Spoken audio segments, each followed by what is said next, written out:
My hair looks so flat today. All right. Hi, everyone. Welcome to K-Drama Hangout, your weekly review into your favorite Korean dramas, episode by episode. I'm Melody, and with me I have Kat and Sarai. Hey. Hi. All right, so today we will be reviewing The Scholar Who Walks the Night, also known as Bamyo Konun Sombi, episode 3 and 4. If you missed the review of episode 1 and 2, make sure and check the description box below to catch up with us and watch this episode. Alright, so in episodes 3 and 4, the story continues and begins with Yongsong being saved by a young vampire attacked by Sungar. The young vampire had recently been turned by Glee to create a trap to catch Sungar. So Sungar ends up having to kill the young vampire and to throw off Glee from their trail. He ends up stabbing Youngsun to help create the diversion. Sungar ends up taking Youngsun back to his house to be treated and cared for. However, the young woman who had been by Sungar's side up to this point was displeased. She ends up sending an assassin after Youngsun, despite having been told by Sungar to ensure her safety. So Sungar ends up rescuing Youngsun again, which then begins the love triangle story. Towards the end of episode 3, lo and behold, Youngsi's doppelganger comes into the picture. Of course, she doesn't recognize or know Sungar, so that causes some issues since Sungar had been yearning for her for the past 120 years. In episode 4, you begin to see how history is starting to repeat itself. So the current Prince of Korea, who's played by Tungmin, ends up becoming one of the lead characters. His father had been killed because of Glee, and since then, he's been set on trying to take Glee down. You end up finding out through the episode that the author of the book that Sungar had been trying to find is in fact the current Prince of Korea. So, obviously now that the story has continued on, there are definitely so what the heck, oh my goodness, like what just happened kind of moments. So what are some of y'all's moments like that? Mine, I guess, was at one point you find out that Youngsun's dad and One Arm, like her contact for the illegal books or whatever, were actually scripts for the palace, like earlier in life. And so for the current prince's dad, who had been killed by Glee, I think that's what I took from it. So like that kind of, I was like, oh, okay, so they used to be somebody. So that kind of was like, ooh, the plot thickens. Like they're gonna have something to do with this whole thing of her finding the journal, and because they said too, One Arm said like, don't say anything to her about the journal. So we find out that they know where the journal's at or what happened to it at least. I saw that too. I think like the more we get into the story, the more you start to see how important the people in the story are. Um, I think my OMG moment was when Sung Yeol's wife, Myung-hee, like just showed up out of nowhere. That was my like OMG moment. I was so surprised. I was like, where the heck did she come from? Didn't she die? Like I didn't know what to think of it. I didn't know what to expect from her either because I was like, oh well, maybe is it her or is it now like a doppelganger or I don't know. So Yeah. I want to know. That surprised me too because like whenever I first saw her, I thought, okay, who is this lady? And then he started going crazy, over her and like crying and everything. I was like, oh, wow, that does, like, it looks just like her. So I'm like, is it like reincarnation or something? Like she'll get her memory back later. But at the end of episode 4, you see her talking to Glee. And Glee is like, you do look just like her. And I'm I'm like, wait a second, how did she end up getting into Glee's cave? Because like the way Gui was addressing her, it was as if it was the first time he ever saw this lady. And so I don't understand how she got into his cave, like, if that was his first I time. think it was the Alright. opposite. Well, see, so I also have like some of the things that y'all said were also like my own G moments. So like when she just all of a sudden reappeared, first of all, I was like, great, why is she back? Because whatever. But I love her. But like whenever he realized it, like you could see like she had no idea. But apparently she's like a lady. I think she is one of the like maidens of like palace Yeah. because like the lady was like madam kind of thing. Hmm. So I think she actually works within the palace, and that's how she is able to do that because you know how like we always goes after like the different people, the women in the palace.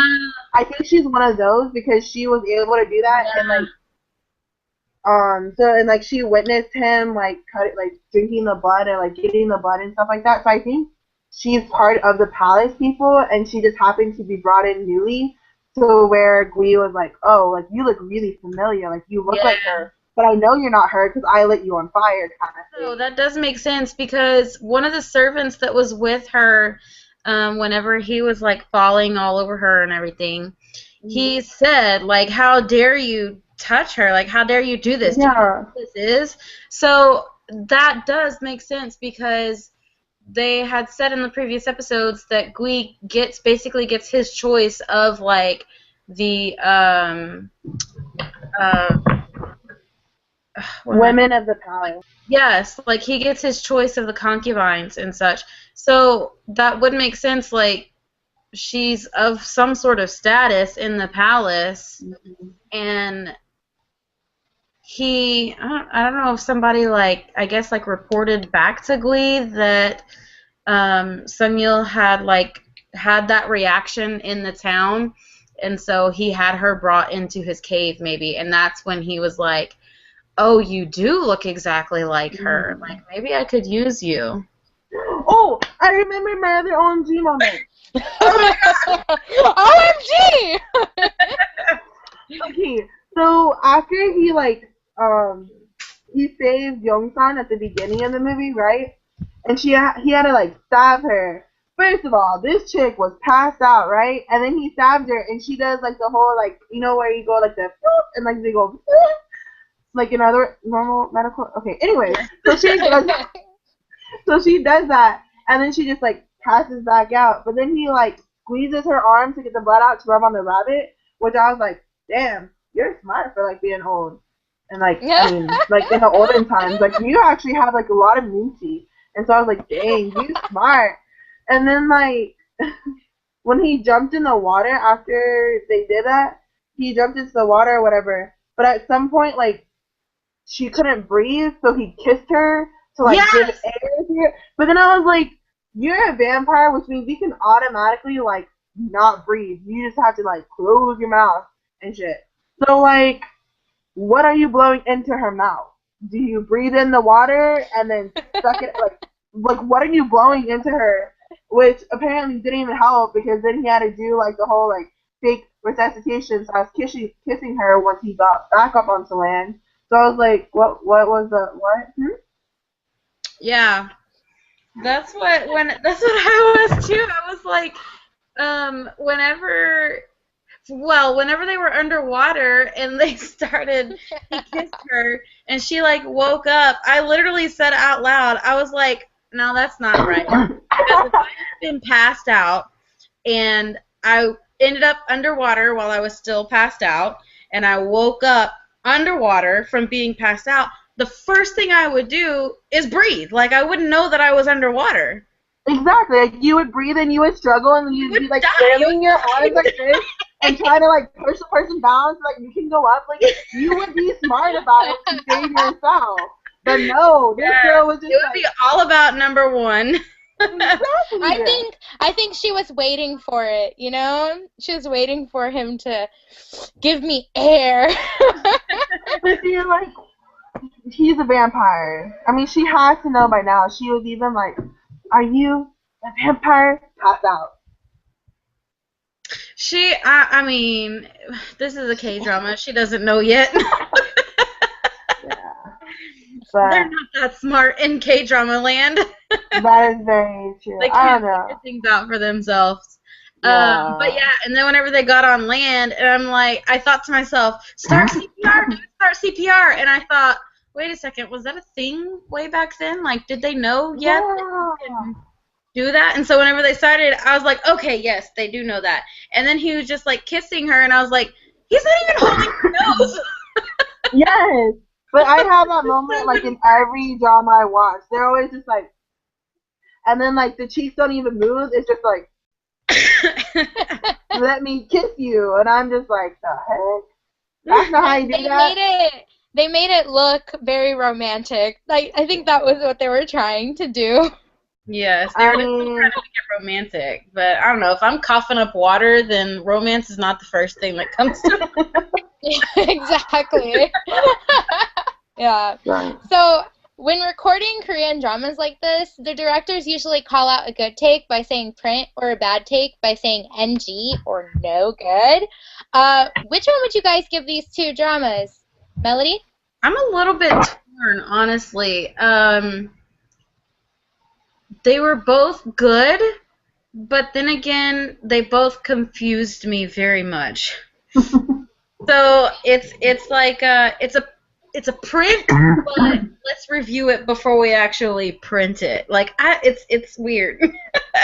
No, I totally get you. Yeah, I became very confused with it because before we had this chat, before we started recording and we had this chat, I was so confused about the book, Sins of the Father and Son. I thought that was the book that Forbidden Quest, the prince from 120 years ago, had written. But my lovely cat clarified that for me, that the sins of the father and son is more like a revision of the book that the old prince had written. Yeah, see, that's what I thought, but now that I'm thinking about it, maybe it is like the original, because you know how he says, like, they have the journal?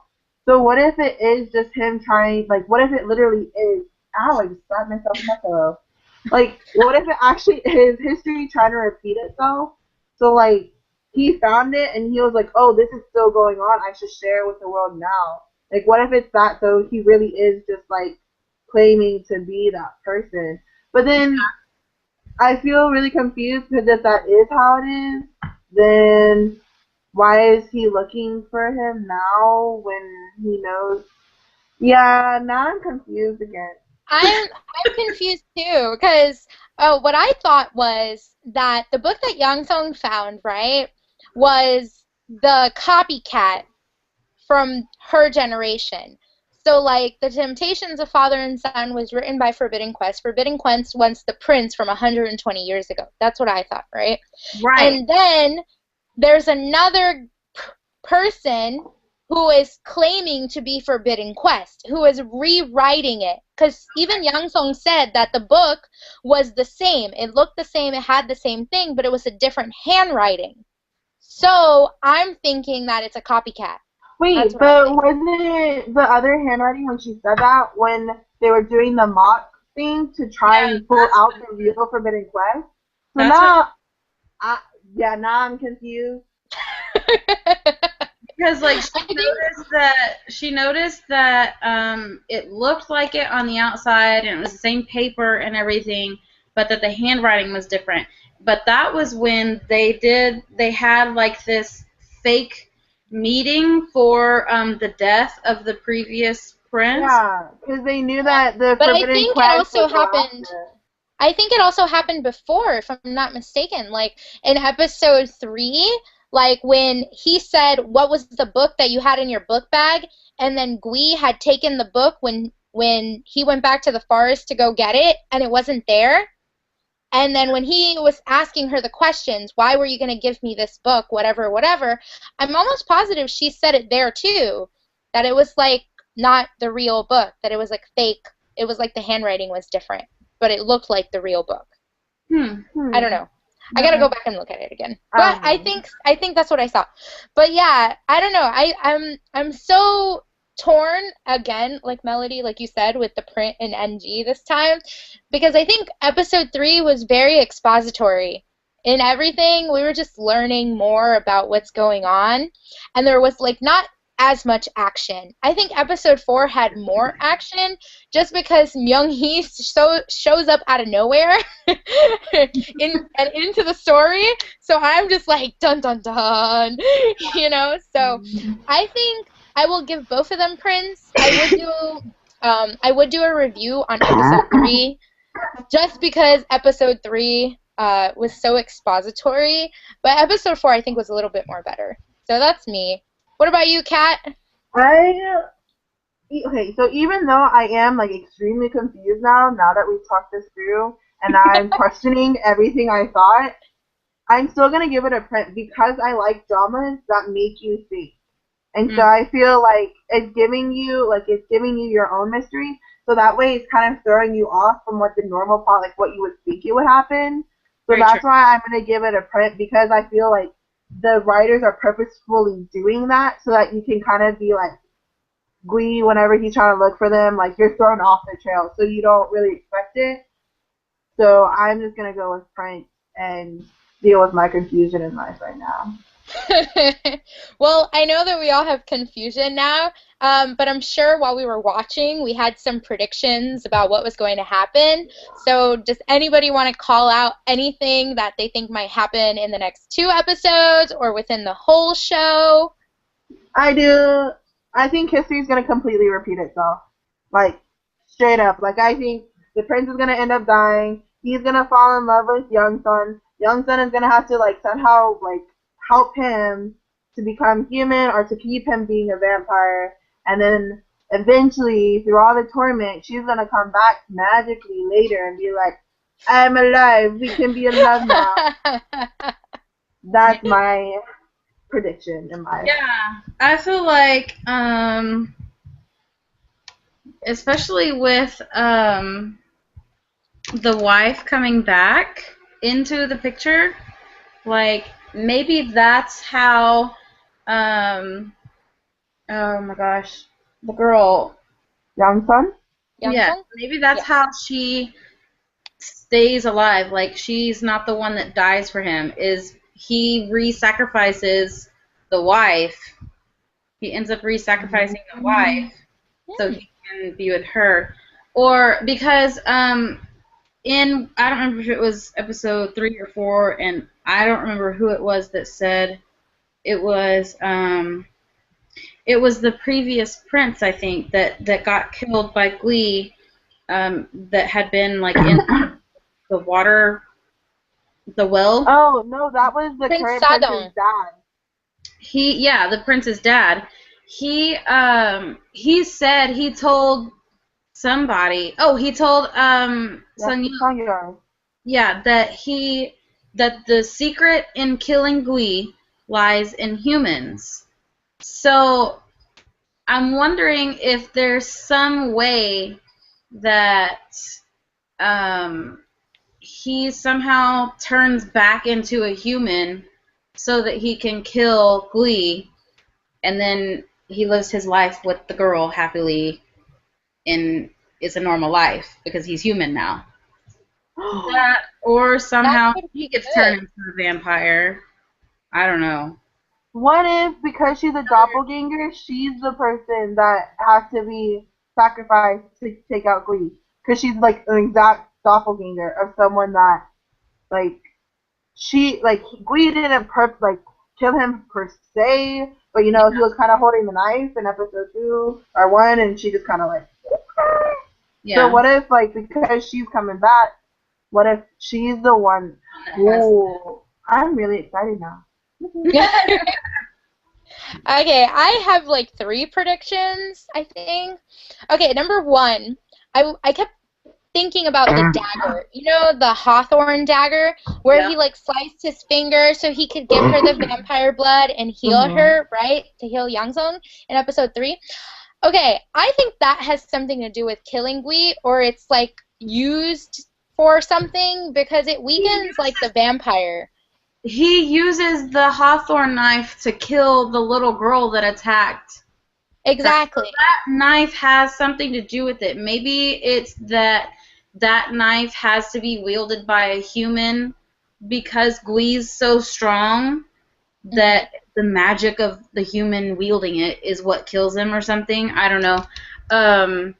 But yeah, and that threw me off too because whenever he cut his hand and like the next day it was still taped up and I was like, you're a vampire. That should be healed by now. No, the knife is what kills vampires. He cut it with, do what? The knife, the Hawthorne knife is, or whatever it's called, is what kills vampires. So anytime a vampire uses it or touches its skin, it doesn't regenerate. It loses the vampire ability. Yeah, that's what I was. Whoa! I just had an epiphany. What if he uses? This is what happens. He uses that knife too much on himself, and he turns himself back into a human, and then he kills Gwee. Whoa! Oh, that would be cool. Oh. Back to what I was originally explaining. Whenever he cut his hand and put the blood into her to heal her, I was like, wait a second. That should turn her into a vampire. No, she has to die. She has to die after she gets the vampire blood. She has to die after she gets she has to die with it. Yeah. So now it's in her system, so if she dies, she's gonna come back. Be a vampire.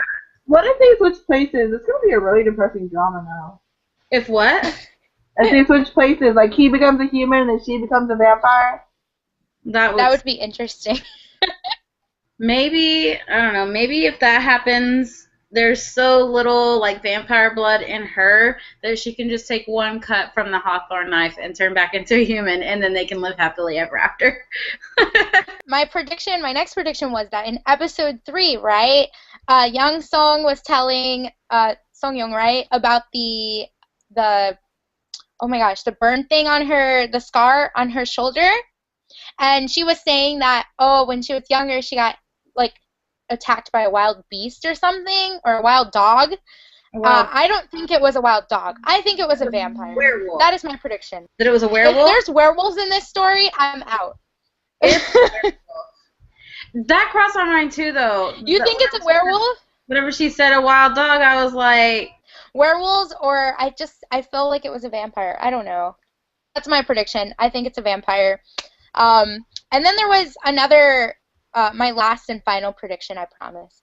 That Myung-hee, right, at the end of episode 4, when Gui was talking to Myung-hee, right, he was saying to her, did you speak to him? Like, did you speak to the guy? And then she doesn't say anything. Like, she says, no, I've never met the guy before. But she did. So I'm like, why are you lying? Who are you trying to protect? What is going on here? So I think in that sense, that's why I don't think she's a doppelganger. I think it is her, but I'm just trying to figure out how she's still alive, you know? Yeah. Something like that. Anyways. Or that she lost her memories and then she had some sort of amnesia or something. I don't know. You know these Korean dramas. But bringing that up, yeah, I had forgotten that she had denied talking to him in the market or whatever. But see, I don't understand because like I could totally see how maybe, and I don't know how Sung-yul would forget this or something. I don't know. Maybe somehow maybe because he was a new vampire and he didn't know how to properly suck blood, he accidentally turned her into a vampire, and so she's still alive 120 years later. But we saw the scene where Glee was burning her body. I don't know how it's possible that that would be the case. Wait, but did we see like her actually being burned, or did we only see part of it? That's what I said. It showed part of it. So yeah, I don't know. That's what I was thinking too. Maybe there's still parts that are going to be added to that part of the story later, because we didn't actually sit there for like 5 hours watching this body burn, you know. Well, I mean, no, but like when Dust. the maids burned, like you saw their boxes actually being burned. So, but I don't remember that actually happening for her. I remember, You saw her. You saw her in a like, bed of yeah, I saw her in the box. fire all around her. Huh.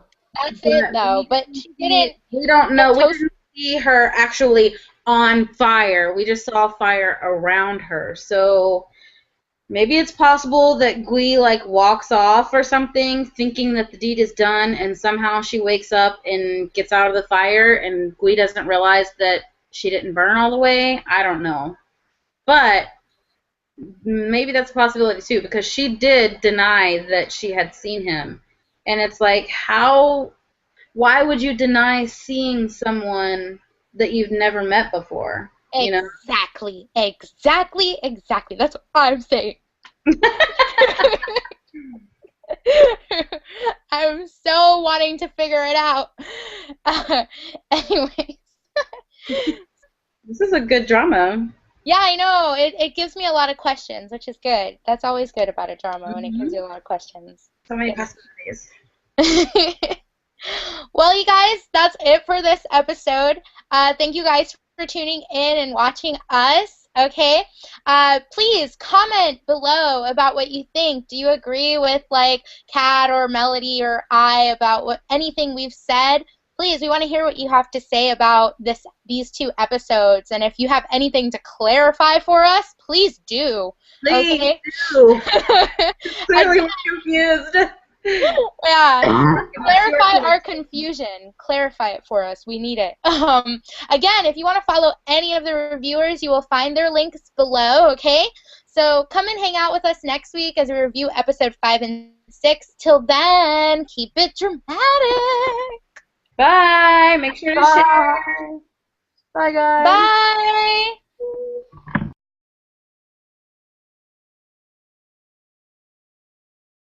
But then one of my other like OMG moments when was when oh my goodness, when was it? So I guess the I forgot. You remember in episode 3, she was telling the story about. You froze. Okay. Are you there, Sarai? Alabama. Woo! What? I don't What? know. What just happened?